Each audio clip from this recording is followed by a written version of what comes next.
Continuamos con Nota 22.com TV. Se encuentra con nosotros el doctor Reutemann, un psiquiatra reconocido, muy importante en nuestra región, de los más destacados incluso a nivel país por su trayectoria, por su tiempo en el ejercicio de la profesión. Una palabra que se replica permanentemente en los medios y que nos afecta a los argentinos en general es el tema de la ansiedad. El tema es cuando se vuelve patológico, el tema es cuando esta cuestión que tiene que ver con la salud nos afecta en el normal vivir, en el regular desarrollo de nuestras actividades. Hemos hablado anteriormente con el doctor Reutemann y la verdad que nos interesa abordar distintas cuestiones en relación a insisto, él seguramente me va corrigiendo lo que entiende un trastorno, por lo que he googleado, como se dice comúnmente. Es algo muy específico, algo que lo saben solamente los que lo estudian, que se dedican a la medicina, a la salud. Y la verdad que es prestar un servicio de esta manera a la comunidad, porque seguramente a veces pasa que tenemos estas cuestiones en el funcionamiento de nuestro organismo y tal vez por no consultar o por no atenderlo vivimos mal y capaz que estamos... ¿Se puede decir enfermo, doctor? Buenas noches, gracias por atendernos. Muchas gracias a vos. ¿Se puede decir enfermo de esto o no? Sí, de alguna manera, en la medida en que uno lo padece en forma frecuente y constante durante una gran parte del día, es una forma de estar enfermo. Básicamente, para poder entender, ¿qué es la ansiedad en términos, si puede hacerlo de la manera más fácil posible para que podamos entender? Aprovechando que usted también ha sido docente. Retrotrayéndome un poquito a tu presentación, la ansiedad es un mecanismo preparatorio para determinadas situaciones. Ajá. Nos prepara para estar activos mentalmente y expectantes ante determinadas situaciones que si no fuese así nos tomarían desprevenidos. Habitualmente uno está ansioso antes de una nota, habitualmente uno está ansioso antes de un examen, habitualmente uno está ansioso ante una situación nueva o desconocida. Y es una forma de estar precavido, preparado, no necesariamente en forma patológica desmesurada, porque si uno ya entra en la desmesura y con sudoración o con inquietud o con tos o con opresión o con temblores o con mareo, bueno, ya estaríamos hablando de síntomas patológicos, pero... ¿Qué significa síntoma patológico para que vayamos entendiendo? Yo disculpe que lo vaya interrumpiendo, pero es para... No, perfecto. Excederse de la normalidad, excederse de lo razonable. Ajá. Antes de cruzar la calle uno está... A ver, la idea no es decir ansioso, pero de alguna manera es una expresión mínima de ansiedad, estar atento a cruzar la calle. Si yo cruzo sin ningún tipo de inquietud por lo que puede llegar a ocurrir, corro el riesgo de ser atropellado. Tal vez sea muy exagerado el ejemplo, pero antes de un examen uno está ansioso porque está preocupado por las cosas. Los que estudian lo saben que alguna vez... Obviamente. O porque el profesor inclusive cuestiones que agravan. Un profesor, vos sabés que no te quiere, estás más ansioso todavía. Los profesores no dejan de querer a los alumnos. Usted dice que son los alumnos los que estudian menos. No, pero hay profesores que son complicados. Usted defiende la corporación de los profesores. No, yo no soy más docente. No, pero un ejemplo que más gente que los estudiantes han padecido es, por ejemplo, contraer matrimonio o formar pareja. Eso produce ansiedad porque uno no vislumbra el futuro reciente en su total dimensión. Entonces eso nos puede producir un cierto grado de ansiedad.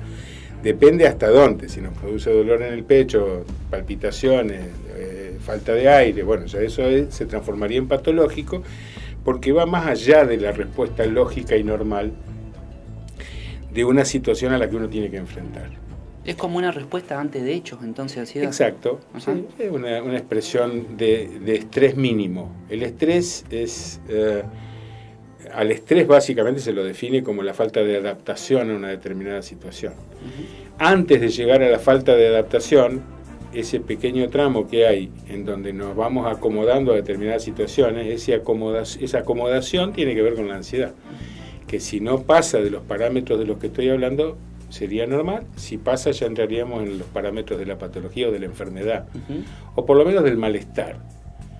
Porque para llegar a la enfermedad habría que conjugar una serie de síntomas y de situaciones en el universo que nos rodea, con el entorno que nos rodea, con el trabajo, con los afectos, con el dinero, con la sociedad.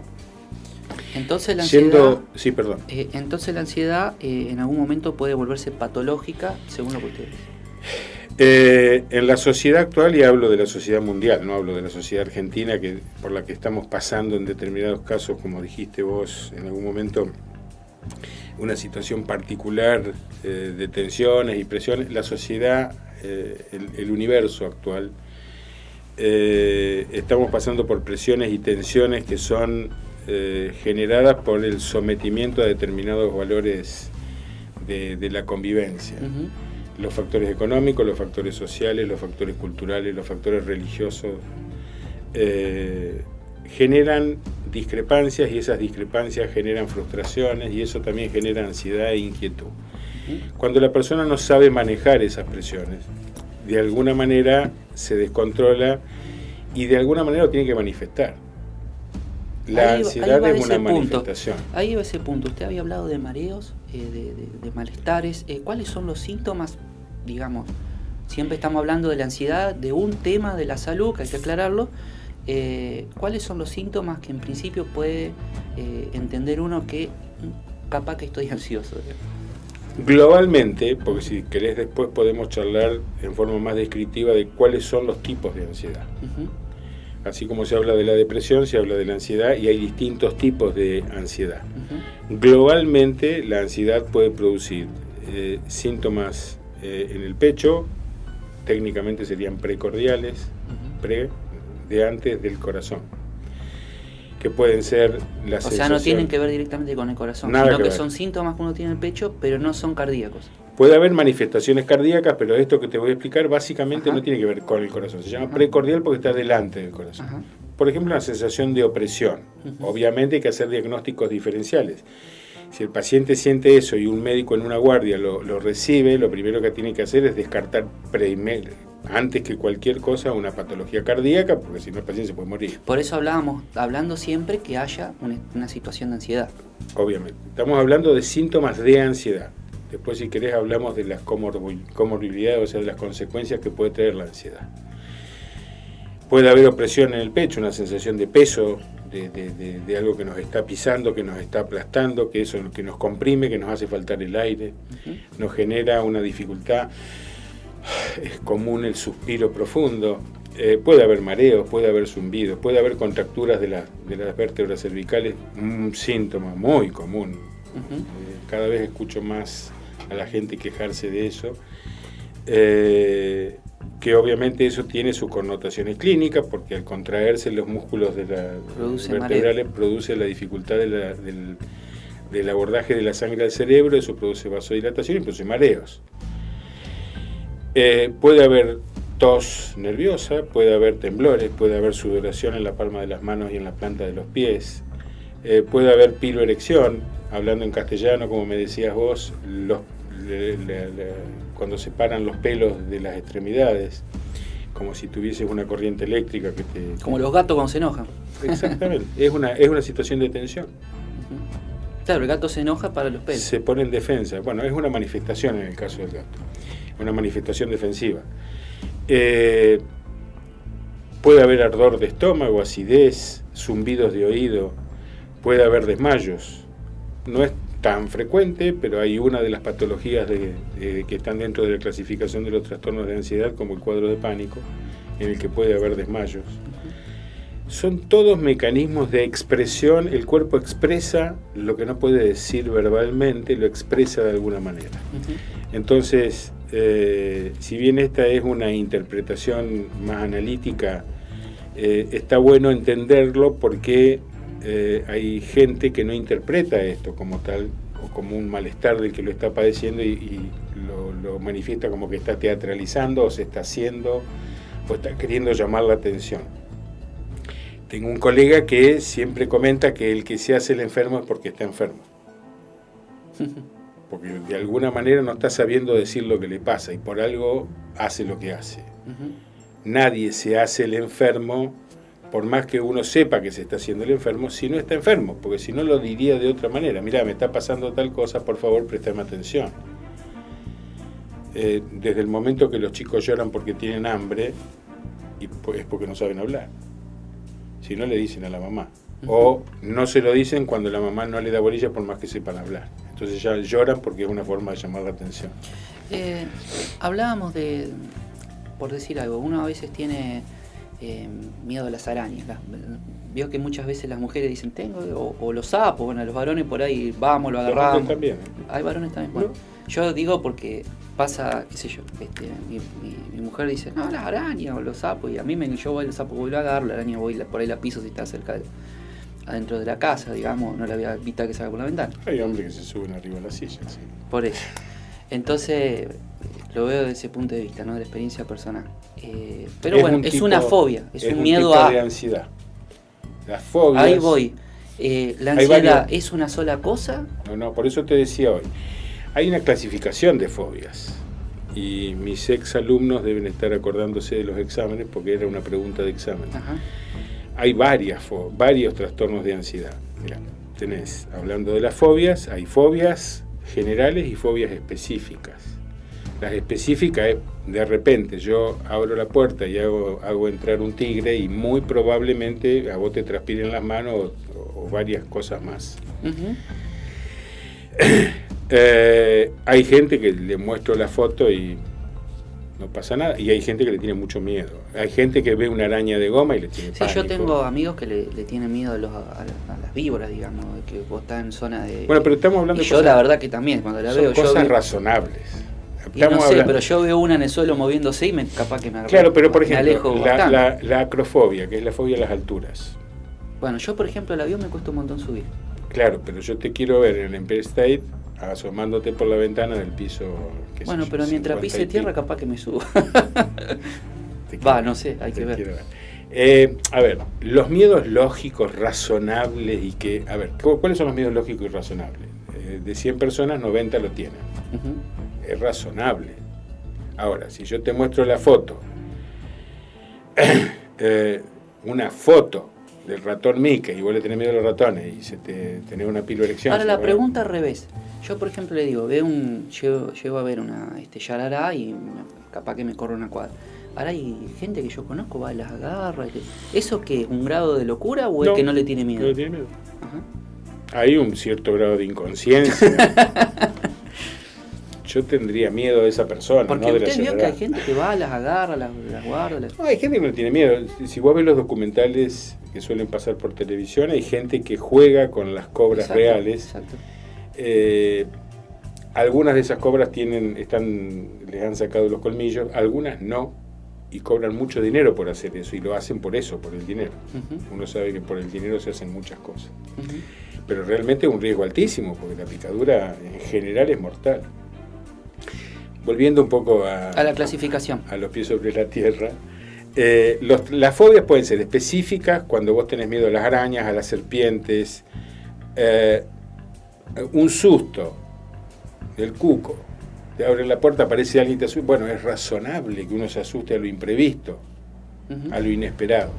Y están las fobias raras, que no son tan raras, son mucho más comunes, pero la acrofobia, la fobia a la altura, se me escapa el nombre ahora, hay miedo al agua, y puede resultar gracioso. Bueno, puede resultar gracioso. Caberle bien, digamos. Sí, pero a ver, hay gente que le cuesta mucho trabajo higienizarse, uh-huh, y no porque sea gente que toda la vida haya sido así. Hay miedo a determinados tipos de ropa, hay miedo a determinadas texturas. Eso estaría dentro de la ansiedad, las una fobias clasificación. Específicas. Después están las fobias generales, que es un poco lo que estábamos hablando, uh-huh, de las fobias comunes al común Eso denominador. Es ansiedad, fobias. Después tenemos el trastorno de estrés postraumático. Ajá. Nosotros en Santa Fe vivimos un par de varias inundaciones, claro, muy importantes. Hay gente que todavía sigue padeciendo lo que se llama estrés postraumático. ¿Qué es el estrés postraumático? Es la falta de adaptación a una situación estresante, a una situación agravante, a una situación violenta después del trauma. Todavía, la última creo que fue 2007, importante. Entonces, todavía hay gente que se sigue despertando de noche soñando que están en el centro de inundación, claro, o y cuando escapándose escucha de la que casa. llueve mucho o algo, ahí aparece todo el Y proceso. se angustian y lloran, y ahí empiezan todas las manifestaciones de las que hablábamos al principio. Sí, que lo cual hay mucha gente que no entiende que esta gente puede sufrir estas cuestiones Es que muy son muy común, serias para la salud, ¿no es cierto? sin ninguna duda. Es muy común en los países en guerra, Claro. muy común. Bueno, los atentados. Es muy Hoy, común. ¿cómo hacemos para, cómo harán esas poblaciones que tienen que subirse a un tren? Bueno, ahora se está, ahora se está haciendo apoyo psicológico de todas las víctimas. Claro. Lo mismo los de los trenes de 11, toda esa gente recibe ir a un teatro, como está pasando. Les cuesta mucho trabajo porque hay que superar esa situación. Gracias a Dios hay tratamientos maravillosos en este momento. Después, si querés, más adelante lo tratamos concretamente. Tenés el trastorno de pánico, que tan común es, o el panic attack, porque se origina. ¿Qué diferencia hay entre el pánico y la fobia, entonces? La fobia es el miedo específico a algo, algo concreto, racional o irracional. El pánico no es miedo, es una situación que se puede desencadenar por un olor, por un recuerdo, por una imagen, por una música, una palabra que se repite de alguna determinada manera y nos trae al presente una situación traumática, y eso nos genera un gran miedo, un gran estrés, una gran situación angustiante, porque el ataque de pánico es la angustia en su máxima expresión. O sea, es que la percepción de que me voy a morir, que me voy a desmayar. El ataque de pánico entonces viene de la ansiedad. Es un trastorno de ansiedad. Es un trastorno de ansiedad. Te diría que es de los más dramáticos y más severos, porque quien está padeciéndolo realmente encuentra poco consuelo con todo su entorno. Claro. Se puede hacer muy bien, pero lleva unos cuantos minutos lograr mejorar esa situación. Después tenés el trastorno de ansiedad generalizada, que como el nombre lo dice, es una mezcla de todos los síntomas, de las fobias, del pánico, del estrés postraumático. Son personas inquietas, ansiosas, hiperkinéticas que se están moviendo todo el día, que van, que vienen, que no pueden estar sentadas, que hacen o inician 3-4 actividades a la vez. A veces las terminan, en general no. En general empiezan y dejan, o terminan guardando la toalla en la heladera y una comida la guardan una comida caliente la vuelven a guardar en el horno y vuelven a prender el horno, y la cruda la pusieron en la heladera. O sea, alteran su ciclo, porque obviamente el poder de concentración de una persona con tanta inquietud y tanto desazón es muy difícil que se pueda concentrar en alguna cosa a la vez. Está comprobado que solamente las mujeres pueden pensar en 2 cosas a la vez. No, sí, pero yo me excluyo totalmente. Pero es real. Los varones de concentrarte para hacer varias cosas a la vez. Los varones no. A veces las mujeres piensan. ¿Pero esto lo dice en serio? ¿La mujer más concentrada? Mire usted. Sí. Lo que no quiere decir que cosa siempre, que lo creo, porque lo que no quiere decir que siempre sea productivo lo que hacen, pero bueno. Se van a enojar pero mucho tienen con la nosotros. Capacidad de hacerlo, además tienen más neuronas que nosotros, también es real. ¿Sí? Mal que nos pese a los varones. Sí, no, pero eso que dice usted, yo lo apoyo, digamos, desde el punto de vista de la práctica. Tiene mucha más capacidad. Si nosotros tuviéramos que hacer... olvídate. Yo sé que ahora me van a decir, bueno, pero vos tenés que colaborar. No, pero colaborar es una historia. Yo colaboro con el hecho que ellas se hacen cargo. Muchas veces con lo que están haciendo, si lo tengo que hacer yo, no. No, yo eso lo reconozco, tienen una capacidad diferente. El solo hecho de ser mamá ya nos hace diferente. Yo no me imagino lo que hubiera sido parir y estar 9 meses. No te lo imagines. Es tremendo, yo lo veo, las cosas que pasan, los cambios. No, es maravilloso, las capacidades que tienen son realmente increíbles. Sí, yo en eso creo que son muy superiores en varios aspectos. Cambiemos de tema rápidamente. Genética. ¿La genética influye en tiene el mucho tema que ver. nacional? En realidad, te diría que no está... algunos de mis colegas pueden discrepar conmigo. No está comprobado fehacientemente que la genética tenga injerencia directa en todo esto. O sea, el padre respecto del hijo. El hijo, a eso voy. Si el padre fue ansioso, una cosa el hijo es la ansioso. herencia y otra cosa es la convivencia. Ajá. Después de la Segunda Guerra hubo muchos chicos japoneses que fueron a vivir a Estados Unidos. Y los chicos japoneses todos sabemos que en general son delgaditos y de baja talla. Bueno, ha habido muchos chicos japoneses viviendo en familias americanas que son gordos y altos. ¿Y la genética dónde quedó?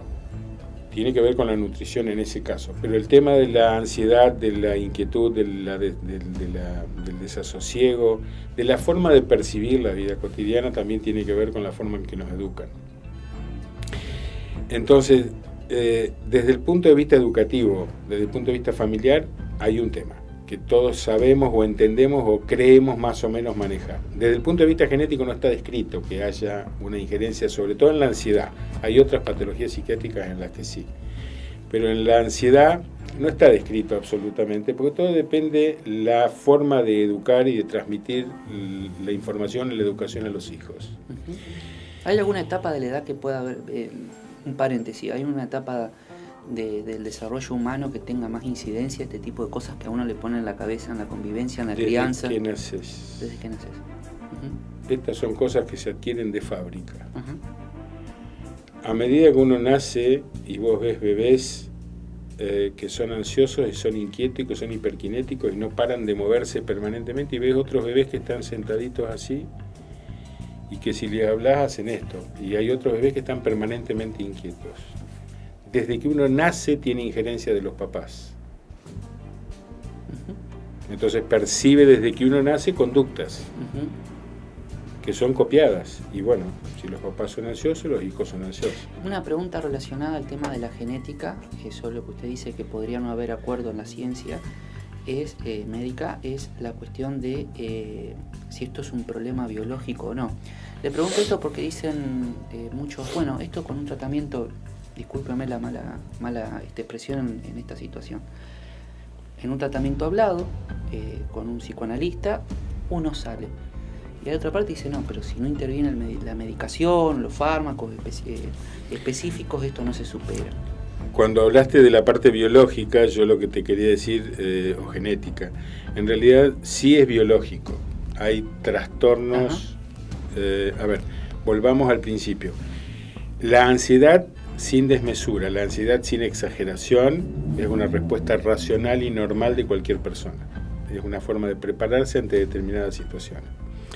Cuando ya se magnifica y los síntomas son preocupantes y nos empiezan a generar malestar, como te dije, la sudoración, la opresión del pecho, el dolor de cabeza, zumbidos, mareos, temblores, todo eso, está comprobado de que hay un deterioro en la secreción de un neurotransmisor cerebral que se llama serotonina. Para que la gente entienda más fácil, es una prima hermana de la adrenalina tan famosa, que es la que se busca en los deportes extremos. ¿Es una hormona eso sería? No es una hormona. A ver, tiene un funcionamiento semejante porque produce condicionamientos en el otro extremo donde actúa. Es una sustancia química de carácter enzimático que se segrega en las neuronas. Como la neurona no es una glándula, no se podría hablar de hormona, y además porque el funcionamiento que tiene no es tal. Es un neurotransmisor. Es un neurotransmisor. Un transporte de información de neurona a neurona. Y lo que hace en este caso es llevar información inhibitoria para determinadas sustancias, alguna como que la que está en la médula, que se llama GABA. GABA. GABA es la capital federal. Sí. GABA. Y actúa sobre otros neurotransmisores como la adrenalina y la noradrenalina, neuromodulándolo, o sea, modulándolo a nivel neuronal. Esta sustancia, la serotonina, también está en los intestinos, también está en el corazón, y también tiene funciones. También actúa sobre el sistema endocrino, por ejemplo, en el sobrepeso, pero actúa como un regulador. Vendría a ser algo así, a ver, para entenderlo muy claramente, como un aditivo para el sistema hormonal con respecto al peso. Si está en déficit, habría que aumentarlo para que el adelgazamiento sea más productivo ante una dieta, actividad física o lo que fuere. Entonces, sintetizando, los trastornos de ansiedad son trastornos de características orgánicas, siempre hablando de la desmesura de la sintomatología, no cuando es una manifestación normal, siempre. Se puede tratar solo hablando, como me planteaste vos, sí, se puede tratar. Es un complemento de la farmacoterapia, o al revés. O sea que usted ve que la medicina... Se deben usar las dos. Las dos.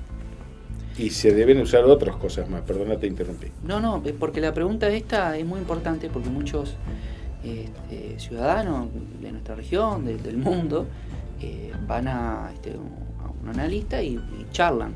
Y entienden, no, yo me estoy tratando. En realidad, con su visión, esto estaría rengo. Inclusive el tipo de analista, porque hay tipos de terapias que son específicas para los trastornos de ansiedad. Si bien cualquier terapia se puede adaptar, hay terapias mucho más específicas para los trastornos de ansiedad. Las terapias conductistas, hay muchas. En este caso estaríamos dejando parcialmente de lado el psicoanálisis, por lo prolongado, no por lo inoperante, sino porque es muy prolongado para las terapias de ansiedad. Obviamente, si una persona está ansiosa, necesita solucionar sus situaciones lo antes posible. Si está ansioso, ya. Ayer. Entonces, es muy importante que sean terapias más breves, que sean terapias más concretas. Y las nuevas terapias, la cognitiva, la sistémica, gestáltica, hay una serie de terapias nuevas que son mucho más breves, mucho más concretas. Por eso es que a nivel mundial los tratamientos para los trastornos de ansiedad prácticamente han comprometido todas las terapias, y el psicoanálisis ha quedado circunscrito a determinadas patologías, que no está mal, me parece bárbaro, que tienen más tiempo de poder analizarse. El psicoanálisis es excelente para el análisis a largo plazo de determinadas situaciones o retrospectivo. Esto es para lo más concreto. Hay algunos colegas, psicólogos o psicoanalistas, que hacen una mixtura de escuelas y le permiten al paciente ansioso, le permiten acceder a determinadas soluciones prácticas más rápidamente sobre su base psicoanalítica, digamos. Sería muy complejo de interpretar, sí, básicamente se entiende que necesitan terapia y se debe hacer complementado con la farmacoterapia, porque evidentemente con farmacoterapia solo el paciente puede mejorar en 15 días. Solo. El tema es cuánto tiempo le va a durar hasta que se dé cuenta de que hay algo más que tiene que interpretar para poder adecuarse, o qué herramientas tiene que usar para poder adecuarse a esa mejoría, si no va a tomar la medicación eternamente. La preocupación por la preocupación, una frase que le comenté que iba a decir, sigue estando, si no se analiza. Eso quiere decir... como el miedo al miedo.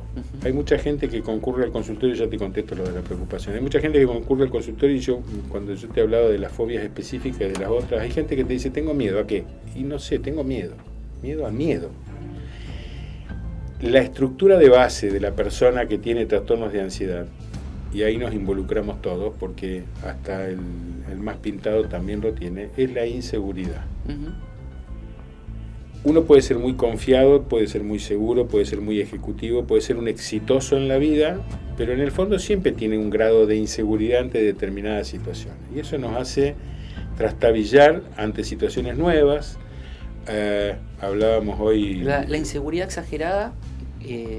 Y se transforma en una fobia, se transforma en un miedo, se puede transformar en un pánico.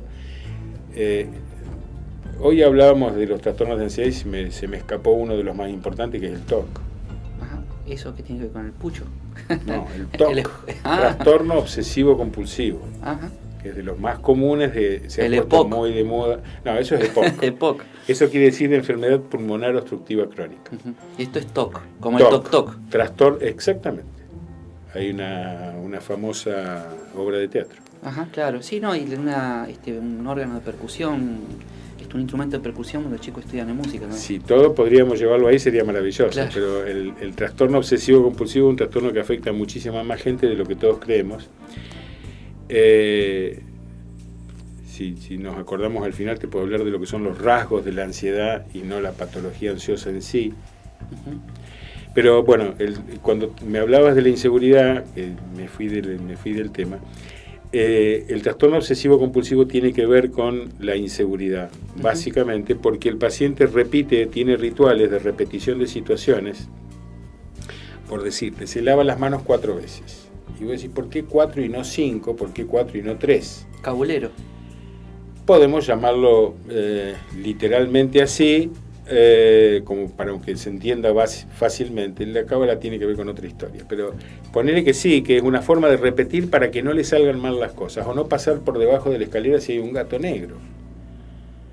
Claro. O si hay un gato, no pasar, que el gato no pase de largo, no pasar. Bilardo tiene trastorno. Por supuesto, es un hiperansioso. Porque eso de la corbata. Hiperansioso, y acomodarse el cabello, y acomodarse la corbata. Era un obsesivo. Ir por el mismo camino siempre, porque. Repetir el camino, y no solo eso, pisar las mismas baldosas, hacer la misma cantidad de pasos. Uh-huh. Todo eso tiene que ver con la inseguridad. Mirá. Lavarse las manos 4 veces y no 5, porque con 4 alcanza para quedarse tranquilo que todo va a salir bien. O yo tenía un paciente que se abrochaba y se desabrochaba su saquito, su cardigan, tenía 4 botones y lo hacía 8 veces. O sea, 32 veces se abrochaba y se desabrochaba el saquito. Y antes de llegar a la casa tenía un taxi, daba 2 vueltas manzana. Usted me mete en una pregunta obligada. ¿Eso es locura? Le pregunto en términos médicos. No, porque no sé si es la más apropiada la pregunta, pero ¿es locura eso? No. El que tiene un trastorno obsesivo compulsivo tiene la certeza de que no está loco, sabe que no está loco, sabe que es una tontería. Es responsable de sus actos. Sí, sí, claro. Plena capacidad. Absoluta. Uh-huh. Absoluta. Él es totalmente consciente y no puede dejar de hacerlo, por eso es compulsivo. Tiene metidas las ideas en la cabeza, se llaman ideas intrusas. Uh-huh. Pero tiene la compulsión de tener que hacerlo, porque si no lo hace se siente mal. Uh-huh. Como pregunta final, porque la verdad que hace 33 minutos que estamos hablando y estaríamos hablando 2 horas más, porque son temas que apasionan. Es muy lindo. Además, siempre encontramos algún familiar o uno mismo en esta charla o amigos que dicen algo, toca, o sea, es así. Por supuesto. Habló del rasgo de ansiedad y lo diferenció de la patología. ¿Qué significa eso? No estoy enfermo del todo. Claro. Yo puedo tener rasgos obsesivos. Mientras estuvimos charlando acomodé el teléfono 4 veces. Uh-huh. Son rasgos obsesivos. Yo podría haberlo dejado así y listo. Pero lo acomodé 4 veces con la certeza de que quedara paralelo al borde de la mesa. En mi casa podrán decir si soy obsesivo o no. Yo no sí, voy a a veces las muletillas, puede ser una muletilla también. Sí, pero son rasgos obsesivos. Qué sé yo, tomar agua es una muestra de tomar tiempo. Bueno, pero eso tiene que ver con la inseguridad y con la oratoria. Claro. Pero esto que yo estoy haciendo no era necesario hacer. Uh-huh. Yo sé que por hacer esto no estoy loco. Puedo estar loco por muchas otras cosas, pero no por esto. Y pueden decir en mi casa si soy un obsesivo compulsivo o no. Uh-huh. Yo sé que por esto no, porque puede estar así, lo puedo dejar así hasta que terminemos la charla, no va a pasar nada. Pero tener rasgos de esas características no implica tener la patología. Si yo le tengo miedo a las serpientes, no quiere decir que yo sea un fóbico. Uh-huh. Si yo le tengo miedo a la oscuridad, no quiere decir lo que sí quiere decir es que soy inseguro, porque tengo miedo a no saber qué hay en la oscuridad. Y cuando prendo la luz se me terminó el problema. Porque ya sé que no hay nada. O sea que uno puede tener determinadas actitudes, rasgos, que parecen, pero no son. Exacto. Porque son aisladas y no son permanentes, digamos. Exactamente. Porque, por ejemplo, una yarará no la agarro, pero he tenido culebras que sé que no son venenosas nada, y vos las agarrás, las mirás y lo ves como un bichito simpático. Si lo tenés en la mano y te dicen, mirá que esa es venenosa. Ahí cambia. Ahí cambia, te agarra quick y la largada la tira por la ventana. Bueno, hay miedos lógicos, hay situaciones de expresión lógica, hay formas de manifestarse lógicas, y cuando se salen de la lógica y entramos en los extremos, evidentemente empiezan a manifestarse otras cosas como la ansiedad. Cuando uno deja de tener el manejo de la situación en la que estamos ¿sabe confrontando. Que usted le insisto, estamos pasadísimos, pero no me interesaría, porque entiendo que le estamos haciendo un beneficio grande a la sociedad, dedicar la mayor parte del programa a este tema y agradecerle a usted que está haciendo cerrarle con esta pregunta que ahora se me vino a la cabeza hablando con usted. En algún momento escuché que muchas de las cuestiones de estas que estamos hablando y otras, patologías o cuestiones mentales, tiene que ver en el fondo con el miedo a la muerte. ¿Puede ser eso? ¿O es algo que escribió un loco que se lee por ahí? No sé quién lo escribió.